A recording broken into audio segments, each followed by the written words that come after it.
और इस हमले की साजिश रचने वालों को उनकी कल्पना से भी बड़ी सजा मिलेगी। भारत अब सिर्फ शोक नहीं मनाता बल्कि बम से उड़ाता भी है। दुश्मन को अब यह समझ आ चुका है। इसके साथ ही आज जब एयर स्ट्राइक हुई तो पाकिस्तान में खलबली मच चुकी है। जिस तरह की तस्वीरें आपने देखी, आग की तस्वीरें आपने देखी, अटैक की तस्वीरें आपने देखी, जिस तरह से लोग भाग रहे हैं, वो सारी तस्वीरें सोशल मीडिया पर सामने आई।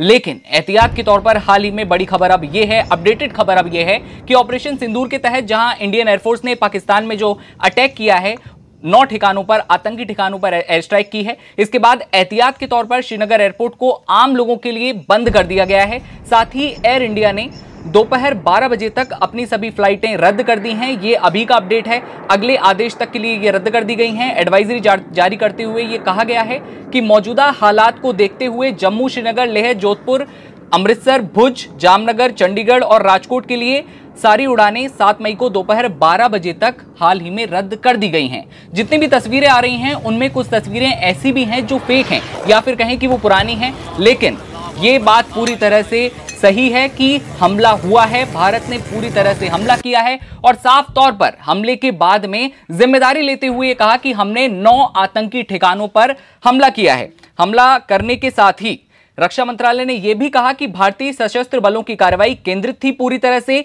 नपी तुली थी, यानी कि पहले से टारगेट सेट किया गया था और गैर उकसावा देने वाली थी, यानी कि किसी भी नागरिक पर या फिर किसी नागरिक को यहां पर नहीं टारगेट किया गया था। वहीं पाकिस्तानी मीडिया संस्थानों की माने, डॉन की एक रिपोर्ट की माने तो इंडियन सर्विसेज पब्लिक रिलेशंस यानी कि ISPR के महानिदेशक हैं, DG हैं लेफ्टिनेंट जनरल अहमद शरीफ। उनका बयान भी सामने आया कि कश्मीर में आतंकवादी हमले के बाद दोनों देशों के बीच जो तनाव है उसके बीच में भारत ने कोटली, बहावलपुर और मुजफ्फराबाद में मिसाइल हमले किए और इसे कायरतापूर्ण हमला बताया है। जी हां, यही पाकिस्तान जो कि आतंकवाद को हमेशा से सपोर्ट करता आया और आतंकवाद को सपोर्ट करते हुए पाकिस्तान के ही एक समूह ने जो कि पहलगाम में हमला किया और उसके बाद फिर जिस तरह से 26 लोगों की मौत हुई, जान ली गई उनकी, और उसके बाद अब भारत ने जब हमला किया तो इसे कायरतापूर्ण हमला बताया है।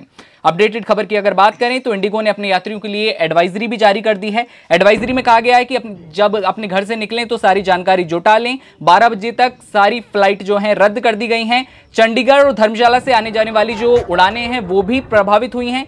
बीकानेर से जाने वाली जो फ्लाइट्स हैं मौजूदा हवाई क्षेत्र प्रतिबंधों से प्रभावित हैं। इंडिगो ने एक्स पोस्ट में यह भी लिखा है कि अपील की है और एयरपोर्ट पर पहुंचने से पहले अपनी फ्लाइट्स की स्थिति की जांच कर लें। एयरलाइन कंपनी ने यह भी बताया है कि अमृतसर जाने वाली 2 इंटरनेशनल फ्लाइट्स को दिल्ली भेजा जा रहा है। लेकिन यह बड़ी खबर है कि फ्लाइट जो आज हमले की गए हैं, एयर स्ट्राइक की गई है, वो अपने आप में पाकिस्तान पर जिस तरह से एयर स्ट्राइक की गई, जिसका इंतजार था अब तक कि आखिर पाकिस्तान पर हमला कब किया जाएगा। रक्षा मंत्रालय ने पूरी तरह से जिम्मेदारी लेते हुए कहा कि हमने एयर स्ट्राइक की है, आतंकी ठिकानों को तबाह किया है। साथ ही आप बता दें कि PTV न्यूज जो कि अमेरिका का है, ऑफिशियल चैनल है, ISPR की DG के बयान को छापा है। इन्होंने भी साफ तौर पर कहा है कि किस तरह से ये वहां पर एयर स्ट्राइक के बाद कायरतापूर्ण हमला उन्होंने बताया है।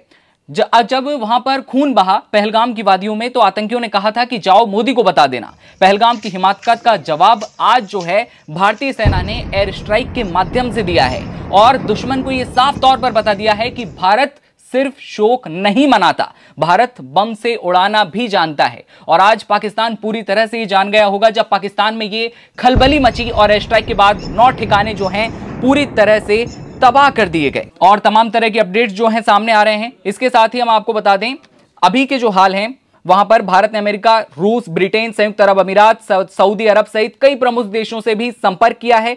पाकिस्तान और पाक अधिकृत कश्मीर में 9 आतंकवादी ठिकानों पर सैन्य हमले की जानकारी जो है सामने आई है। वरिष्ठ भारतीय अधिकारियों ने कई देशों से समकक्षों से बात की है और ट्रंप का भी जो बयान सामने आया वो भी आपने देखा होगा। साथ ही में आज ट्विटर पर यह ट्रेंड करने लगा ऑपरेशन सिंदूर। उसके साथ ही भारत माता की जय और जय हिंद की सेना आपने देखी। और अब तमाम अपडेट जो है आपके साथ साझा किए जा रहे हैं। आप बने रहिए नवभारत टाइम के साथ। नमस्कार।